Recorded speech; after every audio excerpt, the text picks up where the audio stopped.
आहे या संघर्ष योद्ध्याच्या नावाने जोरदार टाळ्या.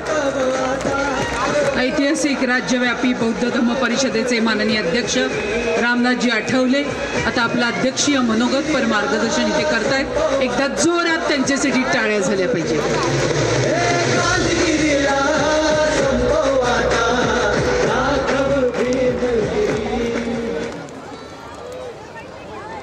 उपस्थित भाई और बहनों,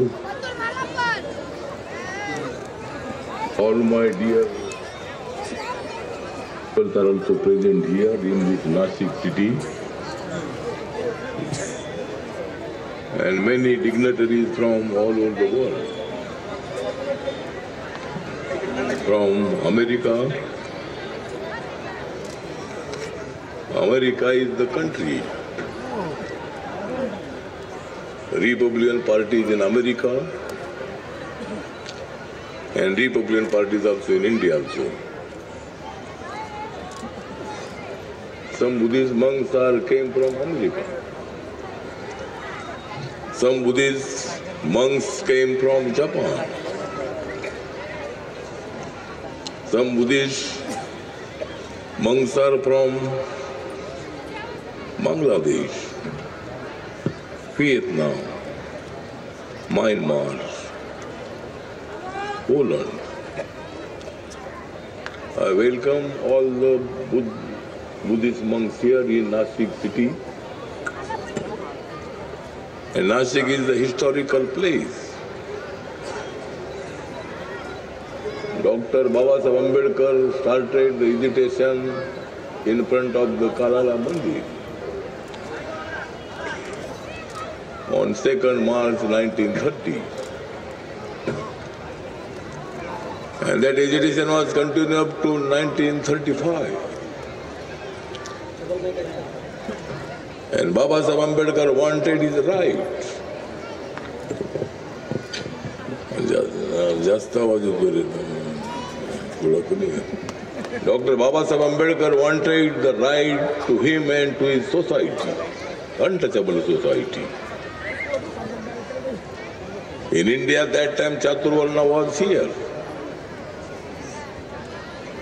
And our scheduled caste community, the untouchable community was staying out of the town, out of the village. And Babasaheb Ambedkar wanted the unity in India.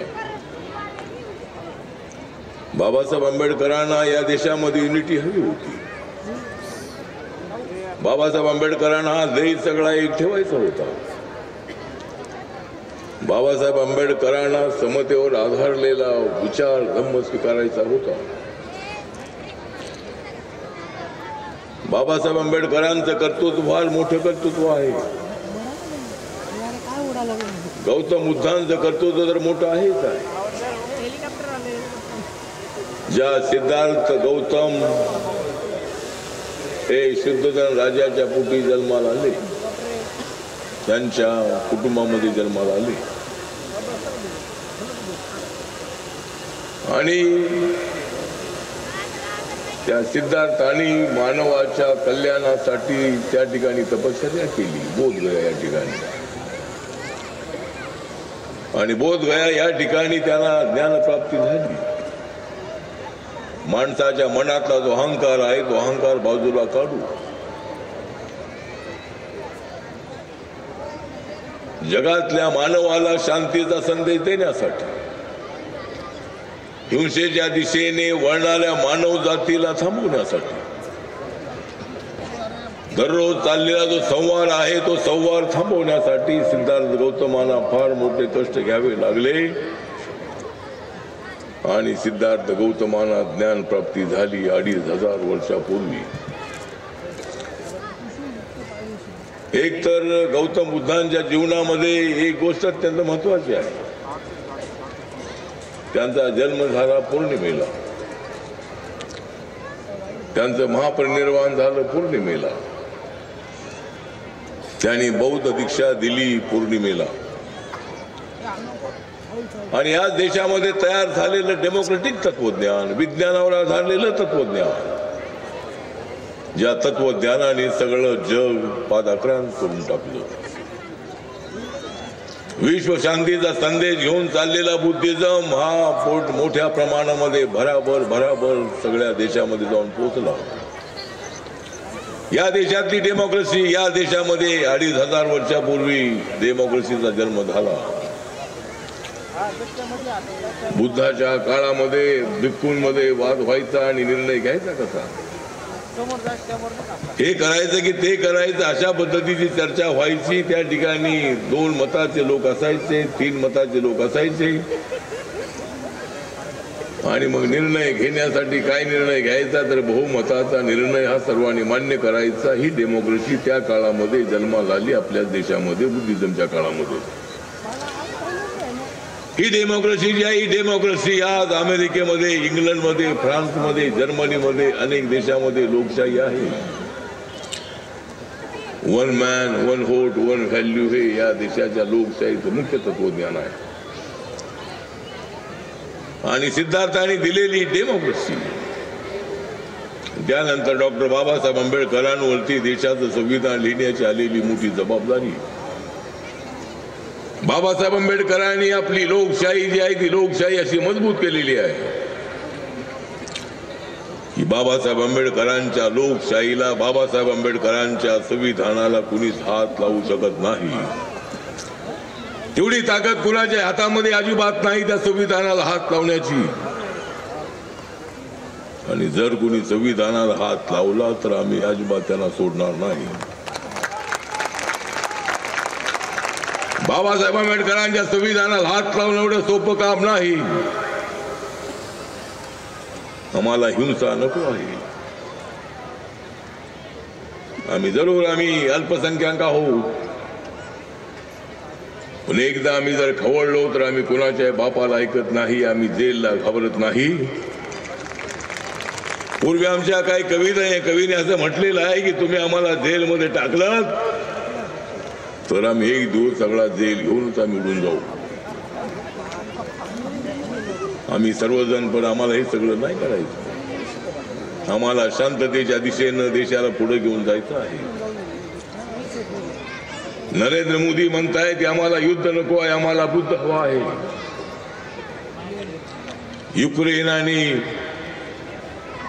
Ukraine हा छोटासा देश, पण रशिया बरोबर गेल्या 2.5-3 वर्षापासून तो झुंजत आहे. दोघांचं युद्ध त्या ठिकाणी चालू आहे. अनेक लोकांचा मृत्यू होतो. हे थांबलं पाहिजे. मानव जातीचा जो संवार आहे तो संवार थांबला पाहिजे. यासाठी सिद्धार्थ गौतमांनी तपश्चर्या केली होती. आणि म्हणून आपल्याला या देशाला एका चांगल्या दिशेने पुढे घेऊन जायचं आहे.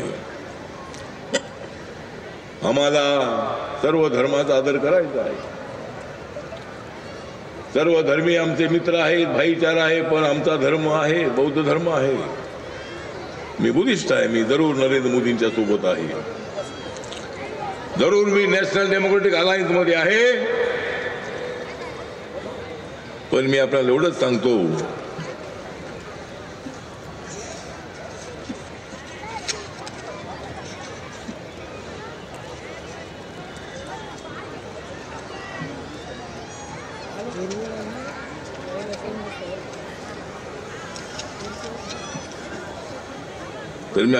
सांगतो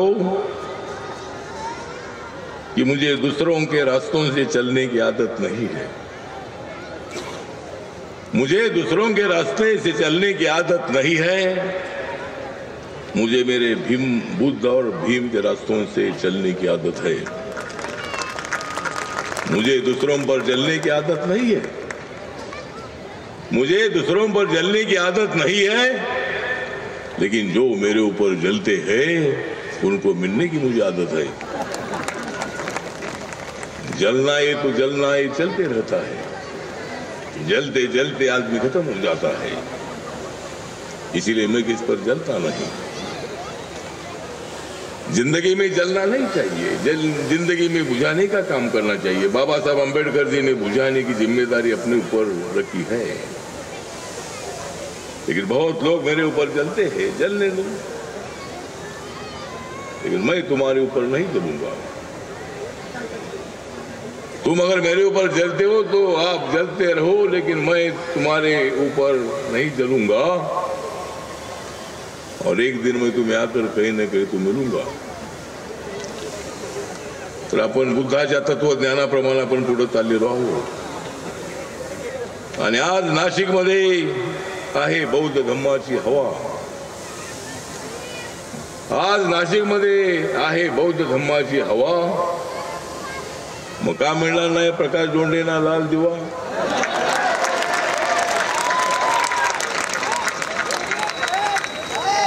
आपल्या सोबत आहे शिवा आणि भिवा. आपल्या सोबत आहे शिवा आणि भिवा. तथागतांचं नाव तुमच्या हृदयावर लिवा. इतिहास जर तुम्हाला घडवायचा आहे नवा, इतिहास जर तुम्हाला घडवायचा आहे नवा,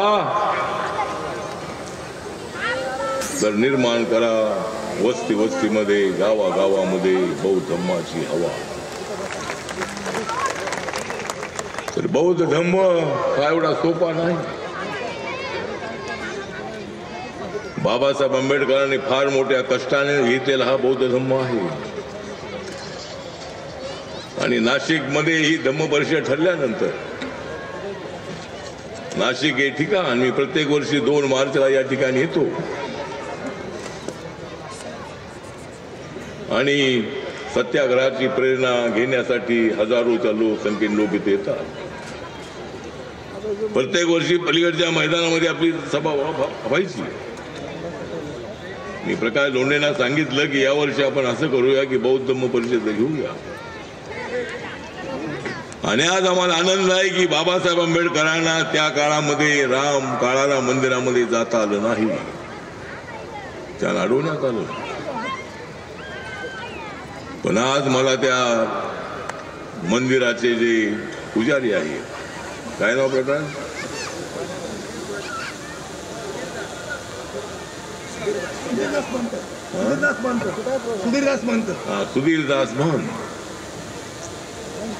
सुधीरदास महंत त्या ठिकाणी बाबासाहेबांची प्रतिमा ठेवली होती. तिथे आम्ही बुद्धवंदना घेतली. त्या बुद्धवंदनेमध्ये ते आले आणि आम्ही बुद्धम शरणम गच्छामी म्हणत असताना ते सुद्धा म्हणत होते. आणि त्यांनी ते आम्हाला मंदिरामध्ये घेऊन जाण्यासाठी आले. तो काळ असा होता की त्यावेळेला मंदिरात बाबासाहेबांना येऊ दिलं नाही. कर्मवीर दादासाहेब गायकवाडांना त्या ठिकाणी येऊ दिलं नाही. शेकडो सत्याग्रही त्या ठिकाणी आले होते, त्यांना त्या ठिकाणी अडवण्यात आलं. पण आज मला कुणी अडवलं नाही. आज मला सन्मान आणि त्या मंदिरामध्ये मला नेलं. काळाला मंदिराचं दर्शन मी घेतलं. मी बौद्ध धर्मीय आहे, मी बौद्ध धर्मीय आहे, मी बुद्ध आहे. बुद्ध आहे म्हणून मी शुद्ध आहे. आणि बाबासाहेब आंबेडकरांच्या संविधानाप्रमाणे एकमेकाच्या धर्माचा आदर करण्याची परंपरा देशात रुजवली पाहिजे. एक देश, अखंड देश ठेवायचा असेल तर आपल्याला सगळं हे विसरलं पाहिजे. आपल्या आपल्या धर्माच्या परंपरे आपल्याला चालवण्याचा अधिकार आहे. आपल्या बुद्ध जयंतीला अनेक हिंदू समाजाचे नेते, मंत्री, आमदार, खासदार येतात. याचा अर्थ ते ताबडतोब बौद्ध होतात असं नाही. आम्ही कुठल्या मंदिरामध्ये गेलो तर आम्ही काय हिंदू होतो असं अजिबात नाही आहे. आम्ही हिंदू होतो त्या काळामध्ये. आज आम्ही बौद्ध आहोत. पण आज जो हिंदू आहे तो हिंदू सुद्धा त्या काळात बौद्ध होता. 2500 वर्षापूर्वी सम्राट अशोकाच्या नंतर झालेल्या त्या धम्म क्रांतीमध्ये असंख्य लोक बौद्ध झाले. सगळा देश बौद्ध झाला. अनेक मंदिर आपली होती. आणि आपला धम्म जो आहे तो धम्म आपल्याला पाळायचा आहे. आज या ठिकाणी अनेक देशातले तर धम्मगुरू आलेलेच आहे. पण आजची जी परिषद आहे, धम्म परिषदेमध्ये आपली बौद्ध धम्माची भाषा पाली होती. या पाली भाषेला अभिजात दर्जा देण्याचा निर्णय नरेंद्र मोदींच्या सरकारने घेतला. मराठीला तर अभिभाषित अभिजात भाषेचा दर्जा मिळाला. त्याच वेळेला पाली भाषा ही आपली भाषा, बौद्धांची भाषा, त्या भाषेला सुद्धा नरेंद्र मोदीजींनी अभिजात भाषेचा दर्जा दिलेला आहे. बुद्धिस्ट सर्किट जे आहे ते नितीन गडकरी यांनी यापूर्वी जाहीर केलेलं आहे आणि बुद्धिस्ट सर्किट तयार झालेलं आहे. बँकॉकला मी गेलो होतो, त्या ठिकाणी पहाडावर भगवान बुद्धांची मूर्ती कोरलेली आहे. बुद्धांची मूर्ती प्रकाश इकडे सुद्धा अनेक असे पहाड आहेत. त्या एखाद्या चांगल्या पहाडावर आपण एकदा बँकॉकला जाऊन या कोणीतरी, आणि त्या ठिकाणी आपण जशी त्या ठिकाणी बुद्ध मूर्ती कोरलेली आहे. हजारो नसेल पण जवळजवळ 400-500 फुटाची मूर्ती असेल. ती मूर्ती त्या ठिकाणी कोरलेली आहे. अनेक लोक जाऊन तिथं फोटो काढतात. मी जाऊन तिथं फोटो काढून आलो.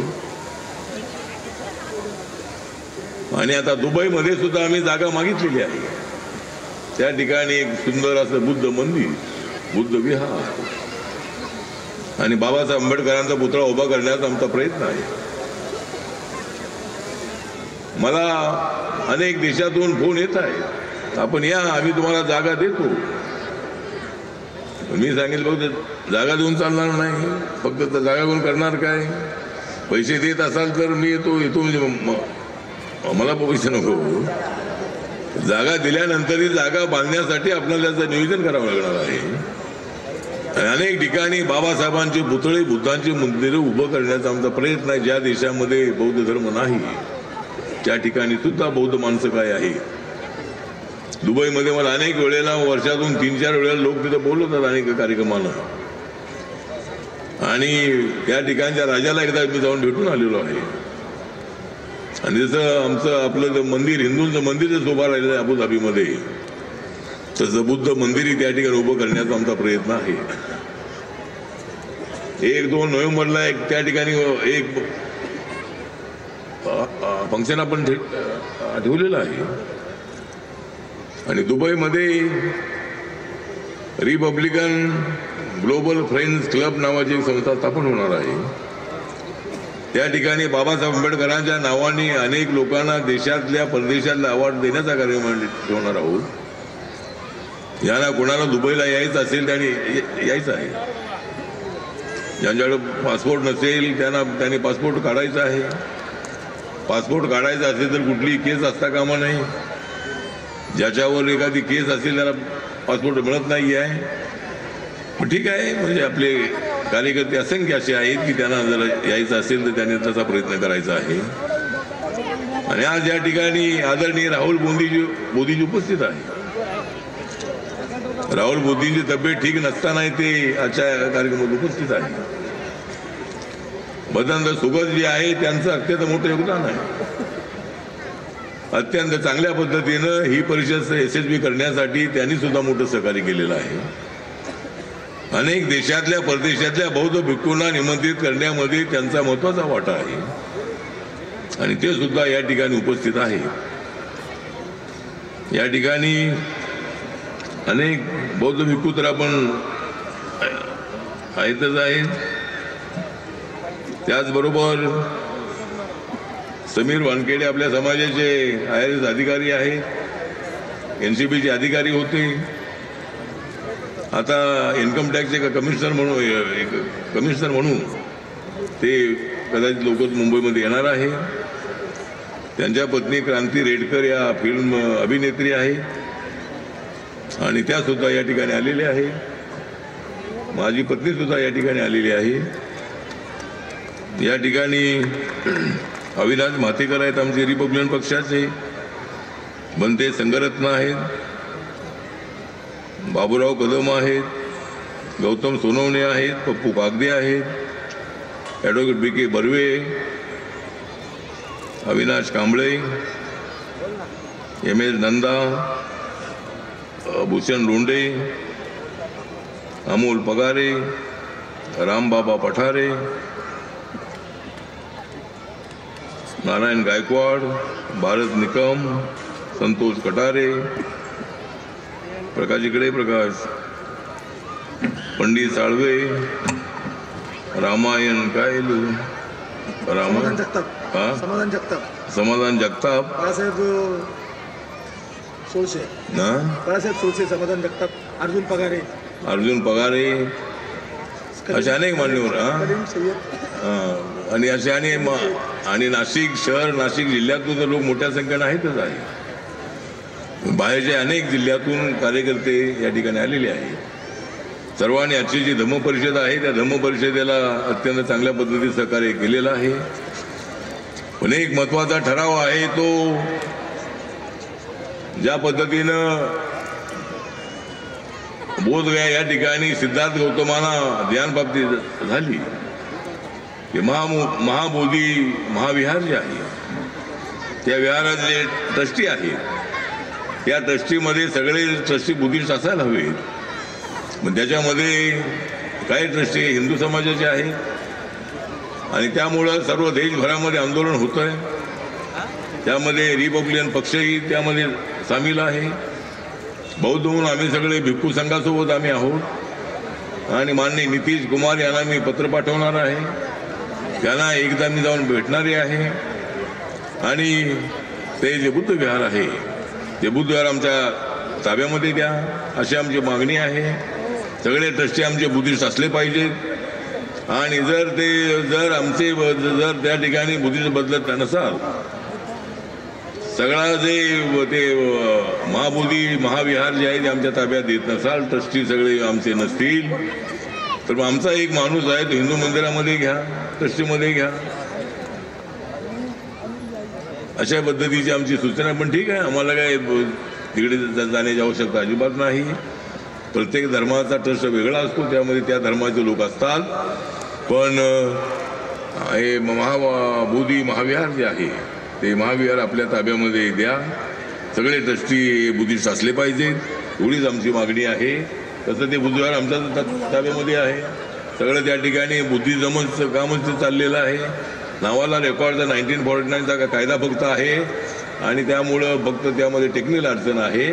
म्हणून आम्ही बौद्ध भिक्खूंच्या पाठीशी आहोत आणि ते जे महाबोधी महाविहार जे आहे ते आपल्या पूर्णपणे ताब्यामध्ये आलं पाहिजे, अशा पद्धतीची आपली मागणी आहे. त्याला आमचं पूर्णपणे पाठिंबा आहे. आपण सगळेजण या धम्म परिषदेला आपण आलात आणि प्रकाश लोंढेंचं फार मोठं योगदान आहे. आता त्यांना लाल दिवा मागितलेला आहे. मला तर दिवा नंतर उशिरा मिळाला. आता जेवढ्याला दिवा मिळेल तेवढ्याला लाल दिव्याची मागणी करणारे लोक अनेक आहेत. त्याच्यामध्ये प्रकाश लोंढे त्याचा ॲक्टिव्ह माणूस आहे.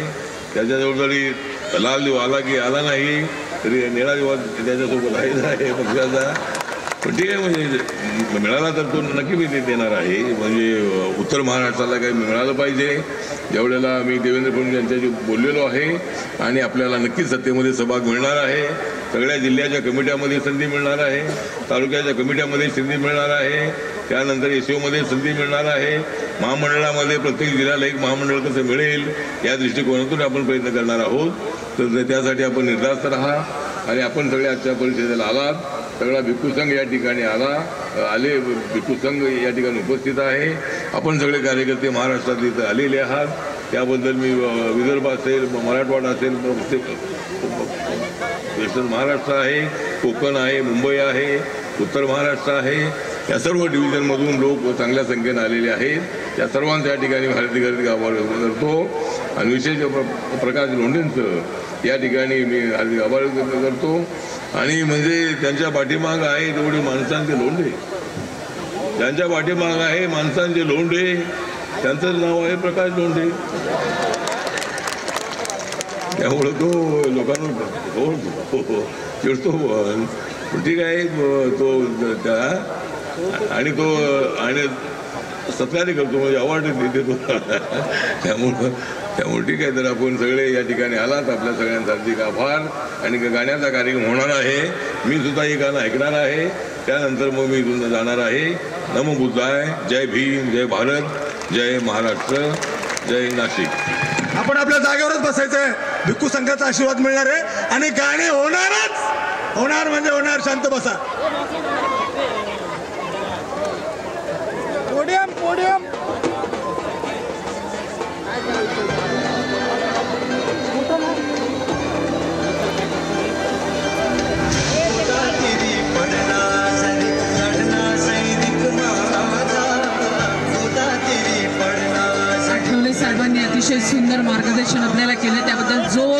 टाळ्या झाल्या पाहिजेत आणि बंदीजींचं आपण त्यांच्या आदरानुसार स्वागत करतो आहे आजच्या धम्म परिषदेमध्ये.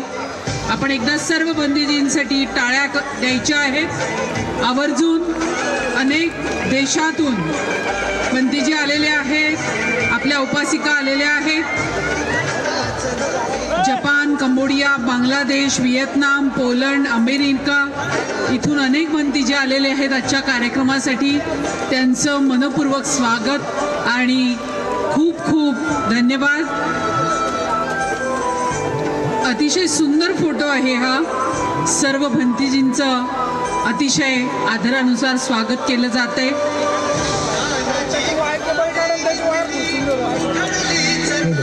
थोड्याच वेळात आपण पुन्हा संतोष जोंधळे आणि सहकाऱ्यांची गाणी ऐकणार आहात. कोणी जागा सोडू नका.